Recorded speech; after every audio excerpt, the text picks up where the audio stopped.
उसके ऊपर जिस तरीके से हमला हुआ, जो वीडियो आया है, बहुत पेनफुल वीडियो। বাংলাদেশে সম্মিলিত সনাতন জাগরণ জোটের মুখপাত্র চিন্ময় কৃষ্ণদাসের মুক্তির দাবিতে পেট্রাপোল সীমান্তে অবরোধের হুমকি দিয়েছে বিজেপির বিধায়ক ও পশ্চিমবঙ্গের বিধানসভার বিরোধী দলের দলনেতা শুভেন্দু অধিকারী। তিনি বলেন, চিন্ময় দাসকে মুক্তি দেওয়া না হলে আগামী সোমবার থেকে ভারত বাংলাদেশের বৃহত্তর স্থলবন্দর পেট্রাপোল সীমান্তে অবরোধ শুরু করবে বিজেপি।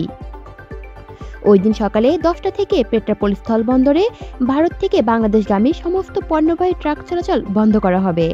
আমি নিজে তার নেতৃত্ব দেব। যদিও সেক্ষেত্রে ছাড় দেওয়া হয়েছে যাত্রীবাহী বাসকে। বুধবার কলকাতাস্থ ডেপুটি কমিশনারের ঘেরাও কর্মসূচি শেষে এমন হুঁশিয়ারি দেন বিজেপির এই নেতা।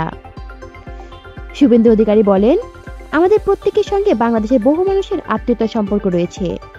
আমরা এর আগে মুজিবুর রহমানের সরকার দেখেছি, আওয়ামী লীগ দেখেছি, বিএনপি দেখেছি, হুসেইন মোহাম্মদ এরশাদের সরকার দেখেছি, কিন্তু এরকম ভারত বিদ্বেষী মনোভাব বা হিন্দু প্রচারকদের মিথ্যে মামলা দিয়ে জেলে পাঠানো এই জিনিস আমরা বিগত দিনে দেখিনি।